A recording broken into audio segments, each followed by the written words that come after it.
Widiawanti Fitria Wahyu Alfionita. Nah, di sini aku akan membahas mengenai bentuk jenjang jenis pendidikan vokasi.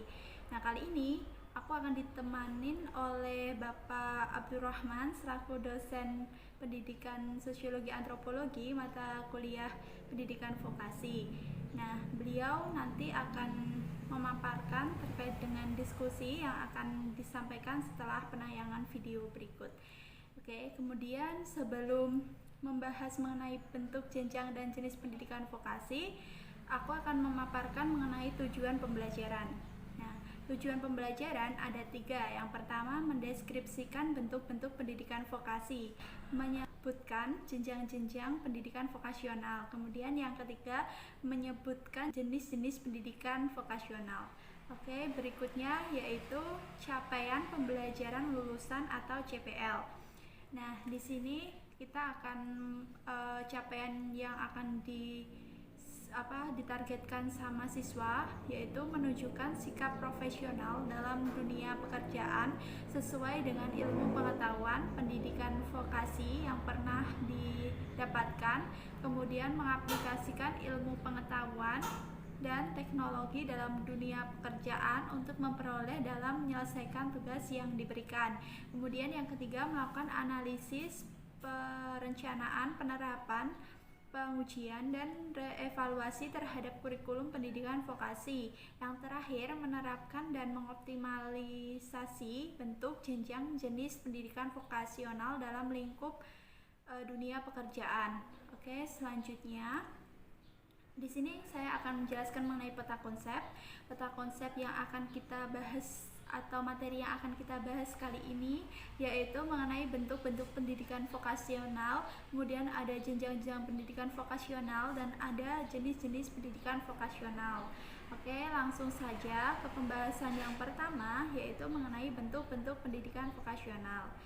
Oke, dalam peraturan perundang-undangan nomor 19 tahun 2005 yaitu merujuk pada peraturan perundang-undangan yang ada, pendidikan vokasi yang dilaksanakan di tingkat pendidikan menengah disebut juga SMK, ini sekolah menengah kejuruan, dan yang dilaksanakan di tingkat pendidikan tinggi yang berbentuk akademik, politeknik, sekolah tinggi, universitas, atau institusi.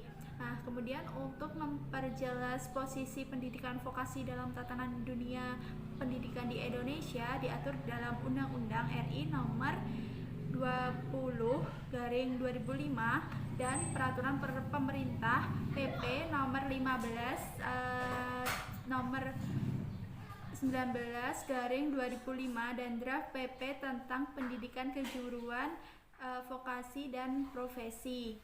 Oke, selanjutnya yaitu bentuk-bentuk pendidikan vokasional dalam ranah perguruan tinggi yang diatur di dalam pasal 23 ayat 2, yaitu yang pertama ada diploma 1, kemudian ada diploma 2, ada diploma 3, dan ada diploma 4. Oke, selanjutnya yaitu membahas mengenai jenjang-jenjang pendidikan vokasional. Nah, berdasarkan KKNI, sebelum membahas mengenai apa itu lebih lanjut tentang KKNI, kita perlu tahu KKNI apa sih? Nah, KKNI merupakan kerangka penjenjangan kualifikasi kompetensi yang dapat menyandingkan, menyetarakan, dan mengintegrasikan antara bidang pendidikan dan bidang pelatihan kerja serta pengalaman kerja dalam rangka pemberitahuan pengakuan kompetensi kerja sesuai dengan struktur pekerjaan di berbagai sektor. Nah, KKNI ini dimaksudkan sebagai urutan atau outcome yang harus dikuasai oleh lulusan pendidikan vokasi, pendidikan tinggi, lembaga pelatihan, maupun belajar mandiri. Nah, dalam KKN ini dibagi menjadi outcome hasil pendidikan, kemudian ada pelatihan atau pengalaman ke dalam 9 jenjang kualifikasi tentunya. Nah, jenjang 1 merupakan jenjang terendah dan kemudian jenjang 9 atau jenjang yang terakhir itu merupakan jenjang yang tertinggi. Oke, berikutnya yaitu di sini aku paparkan tabel jenjang kualifikasi KKNI berdasarkan peraturan perundang-undangan nomor 8 tahun 2012. Nah, berdasarkan tabel itu dapat kita tarik kesimpulan bahwa lulusan pendidikan kejuruan atau SMK dan MAK diharapkan memiliki kualifikasi jenjang 2, sedangkan lulusan diploma 1, diploma 2, diploma 3, dan diploma 4 ini diharapkan memiliki kualifikasi jenjang 3, 4, 5, dan 6 secara berurutan. Nah, kemudian uraian jenjang kualifikasi untuk level 2 sampai dengan level 6 adalah seperti pada tabel yang sudah saya paparkan di dalam PPT berikut. Oke. Selanjutnya, pembahasan yang terakhir mengenai jenis-jenis pendidikan vokasional. Nah, jenis-jenis pendidikan vokasional ini dijelaskan di dalam Undang-Undang Nomor 20 Tahun 2003. Itu menyatakan bahwa sistem pendidikan nasional pendidikan tinggi di Indonesia diklarifikasikan dalam 3 jenis, antara lain pendidikan vokasi itu sendiri, pendidikan akademik, dan pendidikan profesi atau spesialis. Namun perbedaannya sistem pendidikan ini merupakan upaya dalam mengklarifikasikan pendidikan dengan keberagaman minat dan kemampuan yang dimiliki setiap orang. Oke, dalam pendidikan vokasi itu perlu kita tahu bahwa di sini tuh tujuan lainnya yaitu untuk mengembangkan minat dan bakat atau potensi yang dimiliki oleh masing-masing orang, karena kita tahu bahwa setiap orang itu memiliki potensi masing-masing sehingga perlu dikembangkan untuk mencapai cita-cita yang mereka inginkan. Nah, selanjutnya yaitu di sini saya paparkan mengenai penataan jenis dan strata pendidikan tinggi ke depan. Itu ada di sebelah sana ada level KKNI ya. Level KKNI ini mulai dari 3, 4, 5 sampai 9. Kenapa dimulai dari 3?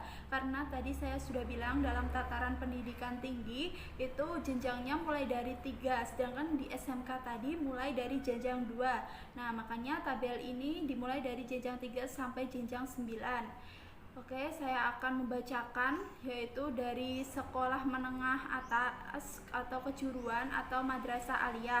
Nah, di situ sebelumnya itu ada ini diploma 1 dalam perguruan tinggi itu ada yang namanya diploma sama sarjana. Nah, diploma ini khususnya berada di ranah pendidikan vokasi. Kemudian kalau sarjana ini berada di ranah pendidikan akademisi. Nah, pendidikan vokasi dari perguruan tinggi ada diploma 1 berada di level KKNI 3, ada di level 3, kemudian diploma 2 itu ada di level 4, kemudian diploma 3 ada di level 5, kemudian diploma 4 ada di level 6. Nah, level 7 itu ada profesi, level 8 ada spesialis, dan level 9 ada subspesialis. Tujuan dari pendidikan vokasional itu sendiri berfokus pada pengembangan dari peningkatan keahlian kerja yang spesifik. Sedangkan pendidikan akademisi fokus pada pengembangan filosofi atau keilmuan. Nah, di situ dalam tataran diploma 4 berada di level 6 itu ada sarjana 1, kemudian di tataran level 8 itu ada magister atau S2 setara dengan spesialis, setara dengan magister 2 terapan. Kemudian dalam level 9 atau level tertinggi itu yaitu di dalam diploma ada subspesialis, kemudian ada dokter terapan, kemudian ada dokter atau S3. Oke, next selanjutnya yaitu ini usul atau saran dari Bapak Abdul yaitu mengenai Peraturan Kemendikbud Nomor 50 Tahun 2020 yang menyatakan 3 poin. Yang pertama, bahwa untuk meningkatkan kompetensi peserta didik sesuai dengan kebutuhan dunia kerja, perlu pembelajaran di luar satuan pendidikan formal dan non-formal melalui praktek kerja lapangan. Kemudian yang poin keduanya, bahwa untuk penyelenggaraan praktik kerja lapangan sebagaimana dimaksudkan dalam poin A, itu perlu mengatur praktik kerja lapangan bagi peserta didik. Kemudian yang ketiga, bahwa berdasarkan pertimbangan sebagaimana dimaksudkan dalam huruf A dan B tadi atau poin A dan B itu perlu menetapkan peraturan Menteri Pendidikan dan Kebudayaan tentang praktik kerja lapangan bagi peserta didik. Oke, selanjutnya, nah setelah paparan yang saya sampaikan ini, saya akan sedikit memberikan penayangan video, yaitu bisa kalian nikmati. Selamat menyaksikan. Dalam pidato pertamanya sebagai Presiden terpilih pada Pilpres 2019 di Sentul, Bogor, Joko Widodo menyampaikan pentingnya vocational training dan vocational school. Ini untuk menjawab kebutuhan sumber daya manusia Indonesia yang siap kerja di industri. Apalagi persaingan kerja semakin ketat. Tahun 2020 sampai 2030, Indonesia akan mengalami bonus demografi berupa lonjakan penduduk usia produktif. Jumlah penduduk Indonesia diperkirakan 268 juta jiwa pada tahun 2020 dan 293 juta jiwa pada tahun 2030. Dengan komposisi penduduk Indonesia produktif mencapai 70% dan penduduk tidak produktif 30%. Ini mengapa pemerintah terus menggenjot perbaikan daya saing sumber daya manusia Indonesia. Dalam hal daya saing ini, peringkat SDM Indonesia pada periode 2017 sampai 2018 berada di urutan ke-36 dari 137 negara, meningkat dibandingkan tahun sebelumnya yang berada di peringkat ke-41. Dalam pidato pertamanya sebagai Presiden terpilih pada pemilu Presiden 2019 di Sentul International Convention Center, Bogor, Joko Widodo menyampaikan pentingnya vocational training dan vocational school. Pidato Visi Pembangunan Indonesia 2019 sampai 2024 memuat prioritas pemerintah memperkuat sumber daya manusia melalui pendidikan vokasi dan pelatihan kejuruan. Pendidikan vokasi sebagai prioritas dalam upaya pengembangan sumber daya manusia tertuang dalam Rencana Jangka Menengah Nasional 2020 hingga 2024. Pendidikan vokasi dianggap mampu menjawab kebutuhan SDM Indonesia yang siap pakai dan memiliki kompetensi. Apalagi tuntutan persaingan kerja semakin ketat. Antara lain karena peningkatan penduduk usia produktif dan masuknya pekerja asing. Berdasarkan data Kementerian Ketenagakerjaan, jumlah tenaga kerja asing sampai akhir 2018 mencapai 95.335 orang. Angka ini meningkat 10,88% dibandingkan sepanjang 2017 yang mencapai 85.974 orang. Namun pengembangan SDM lewat pendidikan vokasi terkendala rendahnya minat warga melanjutkan studi ke vokasi. Ini karena masyarakat masih memandang pendidikan vokasi sebagai pendidikan kelas 2. Pendidikan yang dipersepsikan tanggung karena harus melanjutkan lagi jika ingin mendapatkan gelar sarjana. Selain itu, lulusan pendidikan diploma juga dianggap kurang bergengsi atau identik dengan gaji yang lebih rendah ketimbang lulusan S1. Ya, vokasi identik dengan karir dan gaji yang rendah. Persepsi usang soal vokasi ini menjadi salah satu penyebab Undang-Undang Nomor 12 Tahun 2012 tentang Pendidikan Tinggi tidak lagi membatasi pendidikan vokasi hanya pada program diploma 1 hingga 3. Pasal 6 Undang-Undang Pendidikan Tinggi menjelaskan pendidikan vokasi merupakan pendidikan tinggi program diploma yang menyiapkan mahasiswa untuk pekerjaan dengan keahlian terapan tertentu. Pendidikan vokasi ini dapat diselenggarakan pendidikan tinggi sampai program magister atau bahkan program doktor terapan. Universitas Airlangga dan Universitas Gadjah Mada merupakan perguruan tinggi negeri yang membuka program pendidikan sarjana vokasi. Ini pendidikan setingkat diploma 4 yang akan menyandang gelar sarjana sains terapan. Undang-Undang Nomor 12 Tahun 2012 dan Peraturan Presiden Nomor 8 Tahun 2012 tentang Kerangka Kualifikasi Nasional Indonesia juga menjabarkan bahwa alumnus pendidikan vokasi sarjana juga dapat langsung meneruskan ke program S2 terapan di Indonesia atau luar negeri. Sementara lulusan pendidikan tinggi juga tidak menjamin kemampuan bersaing di dunia kerja. Data Badan Pusat Statistik Februari 2019 menunjukkan 13,1% pengangguran di Indonesia adalah pengangguran terdidik, termasuk mereka yang bergelar sarjana. Meski angkanya cenderung fluktuatif, ini menandakan ada penawaran tenaga kerja pada tingkat pendidikan tinggi yang belum sepenuhnya terserap oleh dunia kerja. Salah satu penyebabnya diduga adalah tidak sesuainya kompetensi para lulusan dengan kebutuhan dunia usaha juga dunia industri. Pemerintah memperkirakan tahun ini Indonesia akan membutuhkan sarjana berkeahlian khusus di bidang teknik, sains, mesin, dan matematika. Ini merujuk kebutuhan dunia usaha dan industri. Lulusan Politeknik diwajibkan mempunyai sertifikat kompetensi untuk memenuhi standar sebagai tenaga kerja industri sejalan dengan target pemerintah menciptakan 113 juta tenaga terampil pada 2030. Selain itu, 5 kementerian yaitu Kementerian Perindustrian, Kementerian Pendidikan dan Kebudayaan, Kementerian Riset, Teknologi dan Pendidikan Tinggi, Kementerian Ketenagakerjaan dan Kementerian Badan Usaha Milik Negara telah menandatangani nota kesepahaman untuk pengembangan pendidikan vokasi berbasis kompetensi sesuai kebutuhan industri. Publikasi Kementerian Riset, Teknologi dan Pendidikan Tinggi tahun 2016 menunjukkan pendidikan vokasi baru menyerap sekitar 5,6% dari total mahasiswa nasional. Pada tahun 2018, jumlah lembaga pendidikan vokasi baru mencapai 6% atau sekitar 271 politeknik di dalam negeri. Sementara di Tiongkok, porsi mahasiswa vokasi sudah 59%. Di India, 36%, Swiss 67%, Jerman 48%, Austria 76%, Belgia 55%, dan Belanda 68%. Oke, lanjut ya. Setelah menonton video tadi, kita lanjut diskusi. Kali ini saya akan ditemani oleh Bapak Abdurrahman selaku dosen pendidikan sosiologi antropologi mata kuliah pendidikan vokasi. Ya Pak, selamat pagi. Oke, langsung saja saya akan sampaikan pertanyaannya. Berdasarkan data dari Liputan 6 tentang mitra studi Bangun Kesejahteraan Masyarakat melalui penyelarasan kurikulum pendidikan vokasi, terdapat pernyataan bahwa asesmen kurikulum selama ini sudah dilakukan, tetapi hanya lewat trade study, belum terkonsep sedemikian rupa.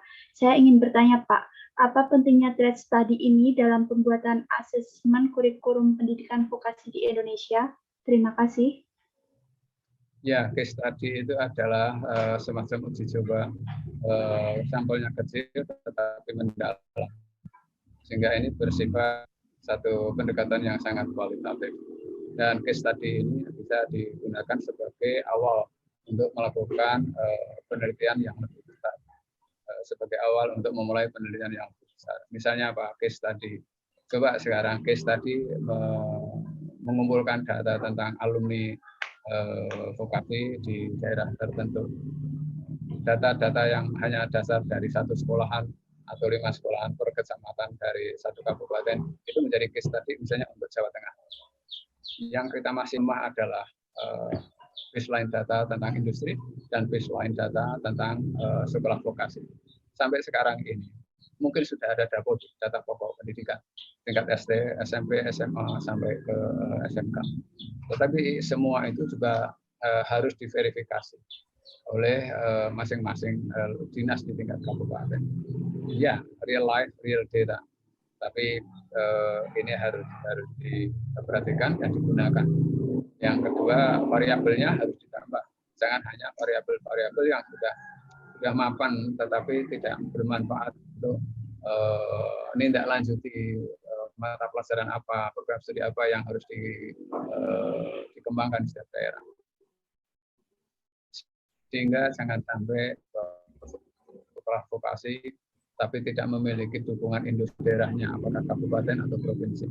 Itu nanti akan menciptakan satu pengangguran yang seperti dikhawatirkan bahwa sekolah vokasi milik pengangguran karena planningnya kurang data, planningnya kurang matang, bahwa industri yang akan menerima itu ada, jumlahnya berapa, spesifikasinya kayak apa. Ini harus segera dikaji di dalam mengembangkan sebuah program studi pendidikan vokasi, apakah jenis jenjang pendidikan dari tingkat SLTA ataukah sampai di perguruan tinggi. Baik Pak Abdul, terima kasih. Oke, sepertinya menarik sekali ya diskusi kita pada hari ini bersama Bapak Abdul. Semoga dari apa yang saya paparkan dan hasil diskusi kami Semoga bermanfaat bagi semua. Terima kasih. Wassalamualaikum warahmatullahi wabarakatuh.